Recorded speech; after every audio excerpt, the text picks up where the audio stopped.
waa xilliga shaqada Iqra Cabdulla Guure waa gabar dhalinyaro ah oo ku nool magaalada Muqdisho waxayna isu diyaarinaysaa shaqo ay dhif tahay dumarka Soomaalidu inay qabtaan. Iqra sida aad arkaysaan waa gabar ku shaqaysa xirfadda sawir qaade waxayna u socotaa hawsha oo ay ku shaqaysato. Waxaan weydiiyay sida ay ku bilowday markii hore sida ay ugu dhalatay fikraddaani waxayna Iqra ii sheegtay markii hore in ay adkeed in ay ka dhaadhiciso gabdhihii wax la baranayay iyo kuwii kale ee aadka ugu dhawaa hawsha sawir qaadida ama camera woman.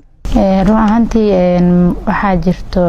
waxyaalo isku jira multimedia marka la barto kadib qofku bini'aadamku wuxuu u baahan yahay inuu cilmiga u sii gudbiyo bulshadiisii wuxuu u baahan yahay inuu isaga naftirkiisa cilmiga uu hirgeliyo oo bartay marka waxaan ku fikiray bulshadii inaa baahi jirta si ogahay oo media email lagu barto xitaa oo yar inaa hirgelino meel lagu barto media halkaas oo halka iskuulka uu ku yaalo oo iskuulka Sodma halkaas anigana aan wax ku bartay maanta aan team wax ku barno oo ku soo saarno. Waxay ii sheegtay markii ay dhex gashay hawshaani in mararka qaar ay la kulmaysay foodo iyo faragelin u badan dhinaca ragga oo ku laha maxaa ku geeyo hawsha ragga mise niyo jabintaasi sida ay ii sheegtay Iqra Cabdulla Guure. ruuxantii wax walba marka la bilaabayo caqabadooday leeyihiin caqabadaha la kulmo waxaa kamid ah xoogaa raggii iyo bulshadii oo ku dhahaa hawshan hool rag waaye hool dhib badan waaye maxaad u qabanaysaa mawluugu talagelin iyo wixii la mid ah marka caqabadahaasi waxaa ugu gudbay xoogaa hamiga u haayay barnaamijkan oo ah baahida bulshada ay u qabtaan ogahay waxaan ku fikiray marka maadaama gabdho badan hamigaas ay qabaan si bari kama loo niyad jabin aniga u noqdo role model oo hawsha u bilaabo alxamdulillah maanta waxa ku faraxsanaa gabdho badan oo ibadeli kareen magaalada jiraan. Waxay Iqra ku qaadatay muddo kooban in ay ku barato hawlo kala duwan oo ay ku jiraan jaraa'idyada fiidiyoyada naqshadeynta xayeysiimada sameynta aqoonsiyada naqshadeynta website-yada waxayna ka howlgashaa dugsiga lagu barto hawshaasi. Iqra oo macallin ka ah dugsiga la yiraahdo Sodma kuna yaala magaalada Muqdisho waxayna sheegtay in dugsiga ay wax ku bartaan wiilal iyo gabdho balse mararka qaar tira ahaan ay gabdhuhu ku badan yihiin waxaana weydiinay goorta la furay dugsiga iyo sida uu u shaqeeyo. howlahaasi oo saddexda ah sameynta iyo duubista muuqaalada waxa hoos imaanaya waxyaabo badan ay kamid tahay duubista xafladaha xaflad aroos ahaato xaflad qalin jabin xaflad dhalasho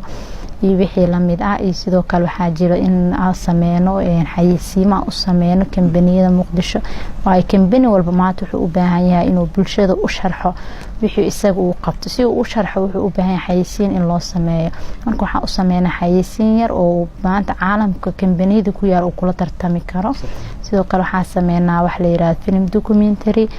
waxaa kaloo sameeynaa wax la yiraahdo sawir qaadis oo kale qofka haduu u baahdo in sawir laga qaado aado teesar aado mid dalxiis oo magaalada u aadayo dhahay maanta Google dhigi waxa u baahanaanay tiimaanahnay inaa sawir iyo waxaas laga soo qaado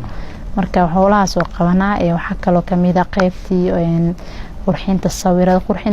waxa isku yiraahdo graphic design-ka waxa kamid ah marka boorarka inaan sameeyno business card-ya kamid ah ID card-ya kamid ah brochure-ya kamid brochure-ka kamid ah iyo waxyaabo badan daawacnaa oo aan sameeynaa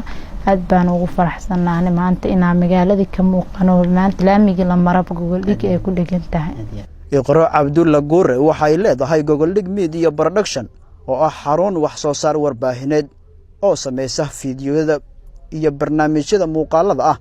oo isugu jira aroosyada xafladaha dugsiyada jaamacadaha iyo wareysiyada gaarka ah.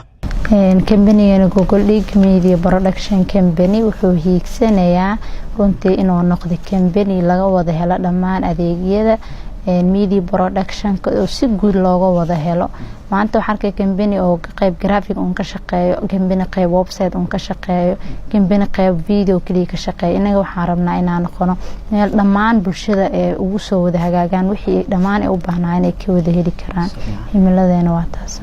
howlahaasi ay sheegtay in ay gacan kaga heshay xubno qoyskeeda iyo dhalinyaro Soomaaliyeed oo ku dhiirigeliyay taasi oo ay sheegtay in maanta ka gaartay guul aad u weyn. ruuxantii waxa ugu dhaliyay fikradan camera women waxaan arkay runtii baahi ka jirta bulshada dhexdeeda oo ah in loo baahan yahay gabar wax duubta waayo waxaa jirta meelaha qaar oo rag ay munaasib ku ahayn sida aroosyada kale arooska kale waxa loo baadaa gabadha aroosada